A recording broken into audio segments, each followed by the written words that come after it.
know where to go.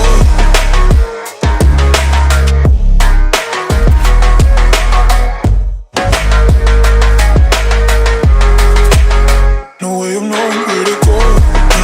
Go, go, where to go.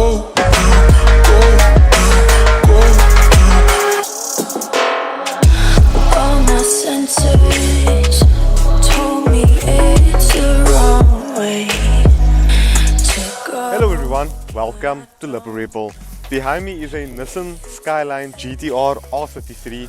I'm incredibly honored to be doing this. I actually need to pinch myself because I can't believe this has happened. I want to give a huge thank you to Dayan Ali. You guys will meet him later on in the video. We're going to go through the car with him and find out what his experience been like and why he bought a R33 GTR. Not only is this a huge honor, but I am going to be copying Mr. Doug Demero's format because I actually want to take you guys on a tour of this car because this is a once-in-a-lifetime opportunity and I want to show you guys a bit of intricacies about this car. So if you guys don't want to see it, you guys can forward to this time mark and it will take you guys to the driving experience. So let's begin. Let's start off with the design of this beautiful car. I know so many of you, the R33 is regarded as the ugly duckling in the R33 in the GTR range, but not for me. When this car was released and when I saw it first in Gran Turismo, I immediately fell in love. And I know it's a computer game, but you know how kids were at that time. But just look at this car from the front to the back. I mean, I should literally get out of the way so you can just see what this car looks like. It is drop dead beautiful. And I know the R33 gained weight over the R32. This car now weighs over 1,500 kilos. But Nissan did try hard to reduce weight. So a lot of the suspension components were done in aluminium. A lot of weight saving things was done to bring the weight down of this car. What's also clever is this car features all-wheel drive. And the front wheels, rather than connected with like a permanent four-wheel drive system, this car actually has got a little clutch pack here in front. And what the clutch pack does is it can put up to 50% of power over the front wheels. What that system is called is Advanced Total Traction Engineering System for All Terrain, which is very interesting. It's called a TESA ETS. And what the ETS stands for is Electronic Torque Split. Very clever engineering back in 1993 to 1997 with this car. What this vehicle also has is a system called HICAS or HICAS. I don't know how to pronounce it. It stands for High Capacity Actively Controlled Steering. What that means is this car can actually steer the rear wheels and assist you around the bend, actively making the wheelbase shorter and helping with stability in a corner. The R32 GTR, which was before this car, racing drivers removed the rear steering rack because it made the car feel like it's overreacting in a bend. And with it removed, it meant the driver could control the car better in a corner and feel exactly what was going on. Unfortunately, that rear steering does take a bit away of the feel in corners. However, on a mountain road, being me, can actually control a 300 kilowatt plus car when these cars are tuned. So that is great news. What the R33 also came out with was Brembo brakes as standard, and I don't think it's very cheap to replace if it goes wrong. The owner will probably know that. This is the Nissan RV26 DETT engine. Twin turbo, double overhead cam with variable valve timing. It produces, according to Japan, 206 kilowatt, which we know is not true due to the Japanese agreement. It's actually making around 240 odd kilowatt. Some people have them on the dyno even over 250 kilowatt. So it's producing quite a bit of power. And it's actually quite a beautiful engine. There's a little strut brace going across it. Gorgeous intake manifold. This car has got some aftermarket boost pipes fitted, a front mount intercooler, and looks like a oil cooler as well. So really interesting. This rear wing, guys, is actually three-way adjustable. There's a cover on the side that you can remove, and there's a little Allen key socket that you can adjust the tilt of this little wing to change your downforce or increase top speed. Also, guys, look at these rear tail lights, the round tail lights like the oven stove. Love it. Just the design of this car in total is just so beautiful. The interior of the Nissan Skyline GTR is actually a very pleasant place to be. It's typical 90s Nissan, so it's actually very black and very dull. I don't mean it as a criticism. I'm just not the biggest fan of 90s Nissan interiors. I think they're also very plasticky. However, this car is the GTR specifically is put together quite well. I mean, not like you find in the classes of the STIs and things that crack and break and the door panels that lift. This car, everything feels a bit better put together. This car has a aftermarket steering wheel, huge amount of supporting mods. So when we do start the car later, you guys are going to hear a lot of Japanese people shouting at you, which is really cool. And yeah, the seats are extremely comfy. Nice gear. The clutch pedal is extremely stiff. And believe it or not, there's enough space at the back to seat 2 adults. It's not that bad. However, the roofline does cut into headroom, so a short adult. Okay guys, let's go for a drive in the R33 GTR. I have the key with me over here. Look at that. That's really pretty. You're gonna hear a lot of buzzing now.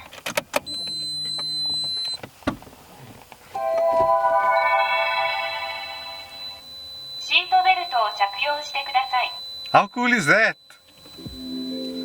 That is really cool. Sure, there's a lot of things happening in front of me. So let me grab the seatbelt, which is rather hard to get to.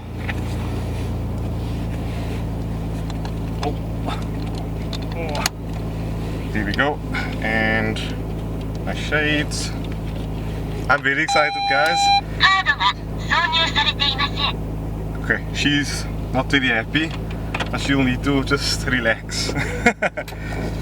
I can't get the clutch all the way in. I am a bit nervous, guys. This is a hero moment. Gearbox is very strum. Obviously, guys, this car is not standard. It's got a full coilover kit in. So yeah, I think I just wait for the temperatures also to come up a bit, because the car's still running a bit high. So let's just take it easy for the first, say, one kilometer.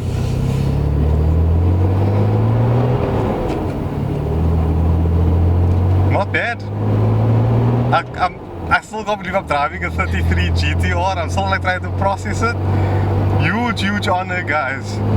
What's interesting about this car is it's actually got a 16-bit computer that's processing every 10 milliseconds a choice when you're in a corner. It's, I don't know if I said that right, but unbelievable. We're in third gear. I'm gonna try to put my foot down a little bit. There is a wheel vibration, unfortunately. I'm sitting very weird. But it's a comfortable seat. Long gear ratios, I can tell you guys that now. So I have to go into second, but I think we'll drop it into second over this hill.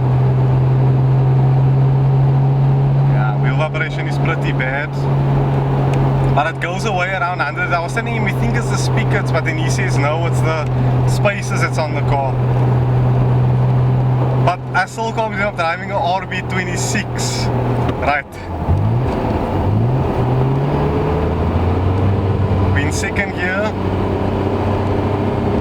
Up the red line's at 8,000 RPM, guys. So yeah, let me just get on this side though, because I don't know how the car feels yet.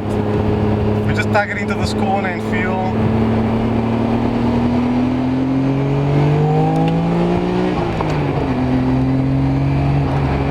Yeah, it actually pushes you nice and hard into the seat. What's weird is you can feel the rear of the car moving.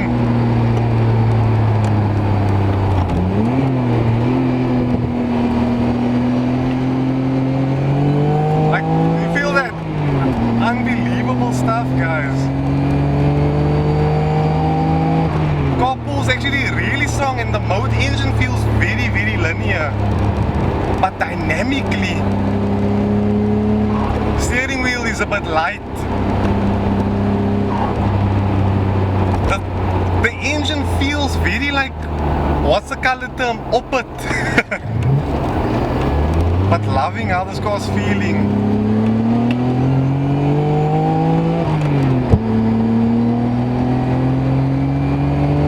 I love how the back end literally moves. You feel it. It's a very unnerving feeling, actually.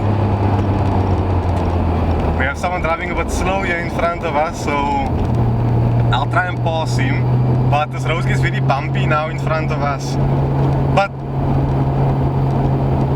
they say never drive your heroes.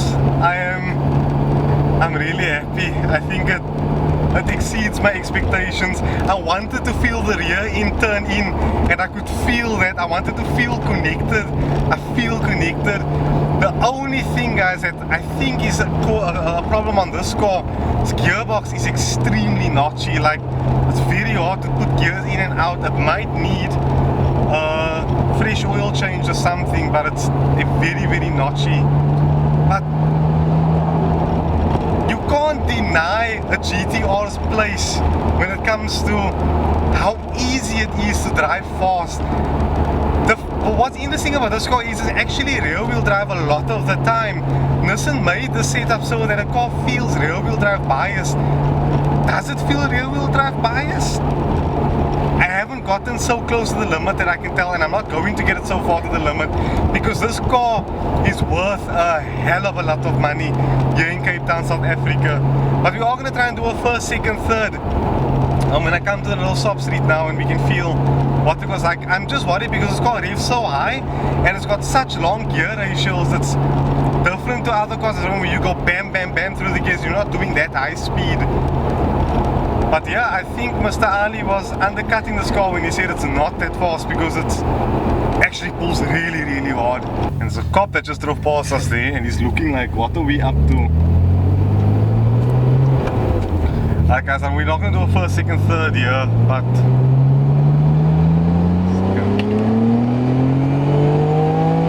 the car's so planted. You feel the back end move. It really is an awesome feeling. I mean, dynamically guys, this car is so fast around corners. Like fourth gear. What's helping it a lot is the suspension, I think. It's just really, really well sorted. I'm loving how this car feels in a bend. I love how the back, I can feel the car doing this, like a crabbing motion almost.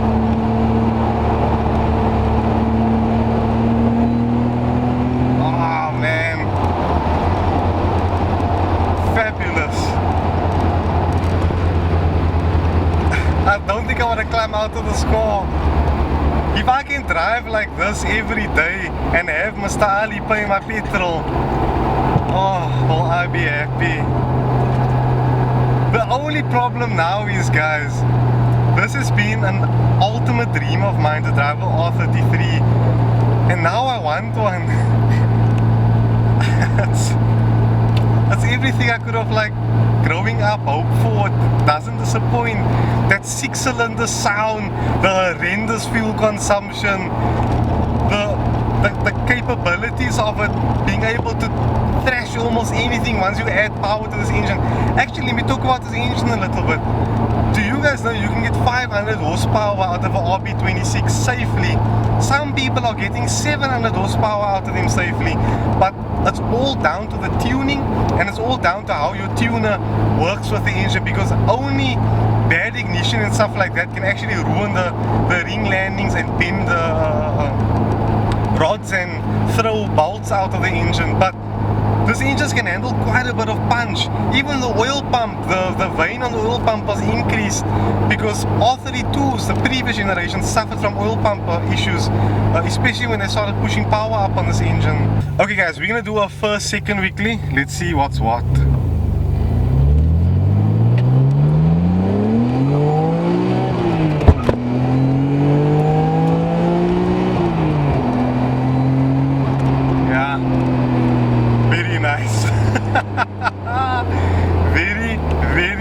Very nice. Like, the only thing with this car is the gearbox. The gearbox is a bit, like, it doesn't want to accept. It's like, I can't get it into first now. I have to, like, really bliksem it in.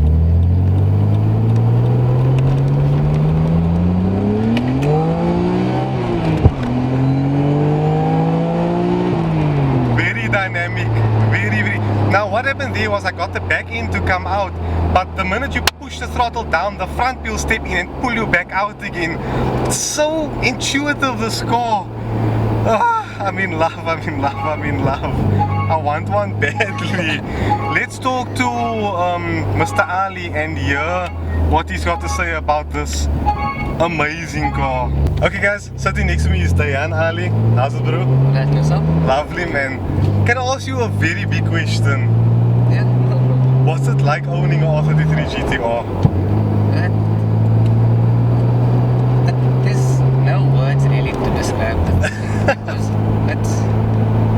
I suppose if you're an enthusiast, you'd rather appreciate the car than feel special about it. And like besides the looks you get from people, which sometimes gets very irritating because everywhere you look, there's just people staring at you. But as a whole, this car's it's very nice, especially for the age of the car, and for it to keep up with like modern day cars. Yes. It's very nice. Oh, I mean, I've been in it for what, 5 minutes, 6 minutes, and I'm already won over. And I think the most interesting part of an R33, like him and I were talking about earlier, I was telling him that the R33 isn't the most loved GTR, but he was saying once you own it, that grew on you, right? Because at first, a lot of people think it's the ugly duckling. Yeah. Once you like, see the car and experience the car, it's probably one of the best GTRs that I've. Yes. Especially with like, it's not as refined as the new ones, so you actually feel the car. So yeah. Wow. Let's try something. Let's drop down to third gear and see what the mid torque is like on the car. We're at 3,500 RPM. I'm just going to pop it flat to the floor. Yeah, the twin turbos really help this car at low RPM because they're so tiny. And yeah, like you said, there's no lag at all. Yeah. Put flat and you start moving. The car feels very intuitive to drive, and you can really place the car where you want to. Yeah. Which is so awesome. If I may ask, what is maintaining this car like? Are they reliable as everyone says they are? They very reliable. Like it's a get in drive, and they fine. Like this car, it parks most of the time, and I can just whenever I want to drive it, I can start and I'll drive. It will go. Sure. I think guys, one thing I can add to this is a lot of people say GTRs aren't driver focused cars. With a GTR you have to climb in, guys, and you have to work with the car. Don't work against the car. Reach the car's limitations and then play with it. The minute you push it past that point, something's gonna go wrong. But I was telling him now, like, the amount of faith you can put in this car's chassis is unbelievable. And it's like the car allows you to trust it. Yes. But you've got sticky tires right around, and that is really helping a lot, eh? Yeah. These sticky tires really are. Oh, I just want to drive. I don't stop driving. I'm like, I didn't want to like this car because I was like, you know what? There's a GTR, everybody, it's just like GTR. But once you drive it, you're like, oh, and the seat is comfy. The way you sit is beautiful. There's a bike. Was he fooling with us?